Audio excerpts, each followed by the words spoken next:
Kitab Kejadian. Di video pertama, kita telah melihat bagaimana pasal 1-11 membentuk alur cerita dasar dalam Alkitab.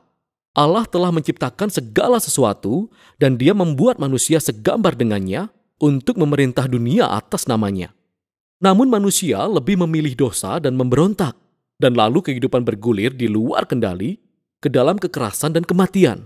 Dan semua ini mengarah kepada pemberontakan dan terseraknya orang-orang Babel. Dan pertanyaan besarnya adalah, apa yang akan dilakukan Allah untuk menyelamatkan dan menebus dunia? Dari kisah tentang terseraknya orang Babel, penulis menelusuri silsilah sebuah keluarga yang mengarah kepada seorang pria bernama Abram, yang kemudian dikenal sebagai Abraham. Dan janji Allah kepada Abraham di awal pasal 12 mengawali sebuah gerakan baru dalam kisah ini. Allah memanggil Abraham untuk meninggalkan rumahnya dan pergi ke tanah Kanaan yang suatu saat akan diberikan Allah kepada Abraham untuk menjadi miliknya. Di tanah itu, Allah berjanji akan membuat Abraham menjadi bangsa yang besar, membuat namanya masyhur dan memberkatinya. Nah, janji-janji ini terhubung dengan bagian awal dari kitab ini. Jadi orang-orang Babel dengan kesombongannya ingin membuat namanya masyhur, namun ternyata keinginan itu tidak berjalan dengan baik. Namun Allah dalam kemurahan hatinya akan memberikan nama yang besar kepada seseorang yang tidak ternama, yaitu Abraham. Dan berkat Allah bagi Abraham mengingatkan kembali kepada berkat Allah yang semula diberikan kepada manusia pada mulanya. Sekarang pertanyaannya adalah, mengapa Allah mau memberkati Abraham dan keluarganya? Kalimat terakhir dari janji Allah dapat menjelaskan semuanya, sehingga seluruh keluarga di bumi akan menerima berkat melalui engkau.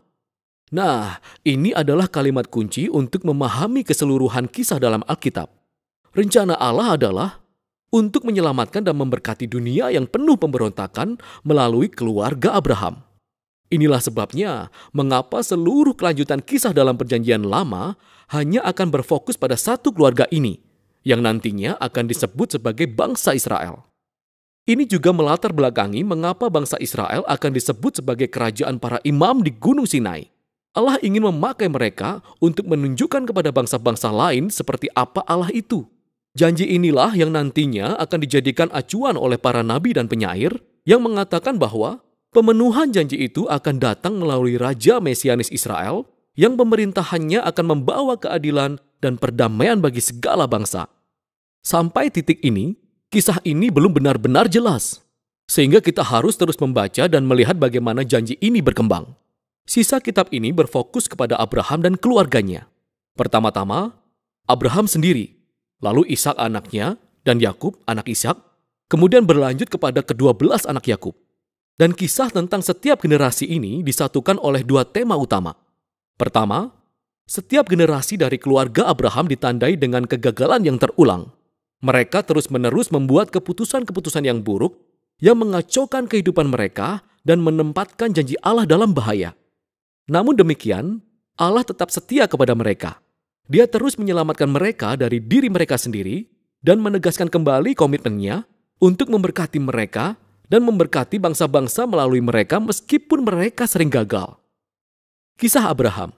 Allah telah menjanjikan keluarga yang sangat besar kepada Abraham. Namun pada dua kesempatan yang berbeda, Abraham khawatir dengan keselamatannya karena ada laki-laki lain yang tertarik kepada istrinya. Abraham menyangkal bahwa dia telah menikah dengan istrinya. Dan tentu saja hal ini menimbulkan masalah bagi mereka. Dan bukan hanya itu saja. Abraham dan Sarah istrinya tidak bisa memiliki anak. Jadi Sarah mengatur supaya Abraham tidur dengan salah satu hamba perempuan mereka. Dan hal ini juga menimbulkan permasalahan dalam keluarga mereka. Tetapi Allah selalu menebus kesalahan Abraham. Dan di pasal 15 dan 17, Allah bahkan meneguhkan janjinya kepada Abraham dengan sebuah komitmen resmi yang disebut perjanjian. Ini merupakan sebuah adegan klasik. Allah meminta Abraham untuk memandang bintang-bintang di langit dan menghitungnya. Allah berkata bahwa akan sebanyak itulah keturunan Abraham kelak. Meski semuanya terdengar mustahil, karena saat itu Abraham tidak punya anak. Dan sepertinya tidak akan pernah bisa punya keturunan. Abraham tetap memandang ke langit dan percaya begitu saja terhadap janji Allah. Lalu Allah merespon dengan membuat sebuah perjanjian dengan Abraham. Allah berjanji bahwa Abraham akan menjadi bapa segala bangsa dan bahwa berkat Allah akan dicurahkan kepada bangsa-bangsa. Allah meminta Abraham untuk menandai keluarganya dengan suatu tanda perjanjian, yaitu sunat bagi semua anak laki-laki dalam keluarganya. Hal ini merupakan sebuah simbol peringatan bahwa pertumbuhan keluarga mereka adalah anugerah dari Allah.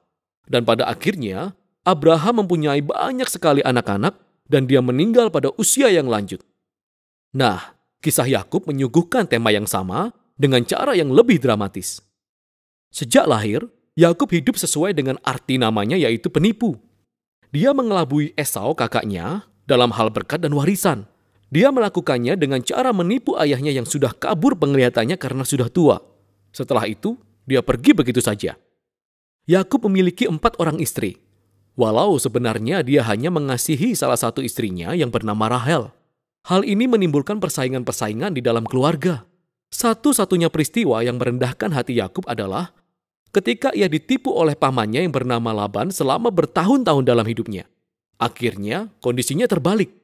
Yakub yang sudah direndahkan hatinya kembali ke tanah kelahirannya. Dalam sebuah cerita yang sangat aneh, Yakub akhirnya bergulat dengan Allah karena ia ingin Allah memberkatinya. Beberapa hal memang tidak akan pernah berubah, bukan? Tetapi Allah menghargai kegigihan hatinya. Dan dia meneruskan berkat Abraham kepada Yakub. Dan Allah mengganti nama Yakub menjadi Israel, yang artinya bergulat dengan Tuhan. Inilah bagian akhir kitab ini, kisah anak-anak Yakub, di mana seluruh tema cerita mencapai puncaknya. Yakub mengasihi anak termuda kedua yang bernama Yusuf, lebih dari dia mengasihi anak-anaknya yang lain. Dan Yakub memberikan jubah istimewa kepada Yusuf. Dan ke-10 kakaknya menjadi benci terhadap Yusuf. Mereka menculiknya dan berencana untuk membunuhnya. Namun kemudian mereka lebih memilih untuk menjual Yusuf sebagai budak untuk dibawa ke Mesir, di mana ia berakhir di penjara. Betapa keluarga yang gagal. Namun Allah menyertai Yusuf. Allah menyusun rencana untuk membebaskan Yusuf dari penjara, dan pada akhirnya Firaun mengangkat Yusuf menjadi orang penting kedua dalam pemerintahan di wilayah Mesir.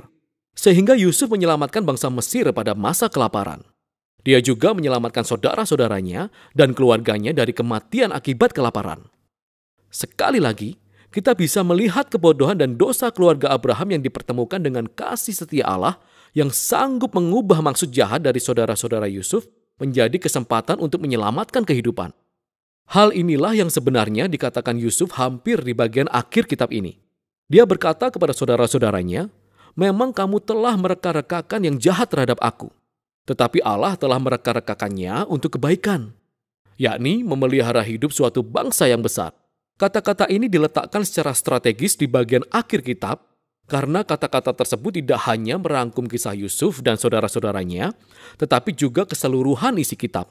Mulai dari Kejadian 3 dan seterusnya, manusia terus bertindak egois dan melakukan kejahatan, tetapi Allah tidak akan meninggalkan dunia ini berjalan dengan caranya sendiri. Allah tetap setia dan bertekad untuk memberkati umatnya walau mereka banyak mengalami kegagalan. Kita dapat melihat hal ini terutama bagaimana janji misterius tentang keturunan seorang perempuan akan dikembangkan dalam kitab ini. Ingatlah Kejadian pasal 3. Allah berjanji bahwa pemenang yang terluka akan datang dan meremukkan kepala ular dan mengalahkan kejahatan pada sumbernya. Kemudian penulis menghubungkan janji ini secara langsung dengan garis keturunan Abraham. Ini adalah sebuah babak mengenai bagaimana Allah akan mencurahkan berkatnya kepada bangsa-bangsa. Dari Abraham, janji ini lalu terhubung kepada Yehuda, anak keempat Yakub, dan beginilah kisahnya.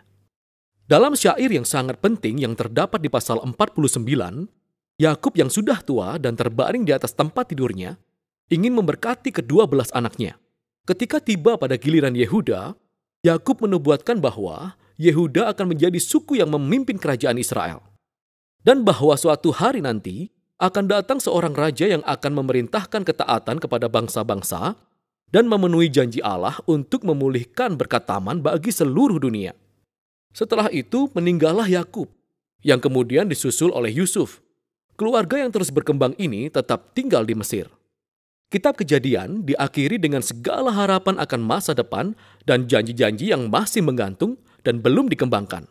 Hal itu memaksa kita untuk membuka halaman selanjutnya dan melihat bagaimana kisah ini akan berlanjut. Tetapi untuk sekarang, itulah isi kitab Kejadian.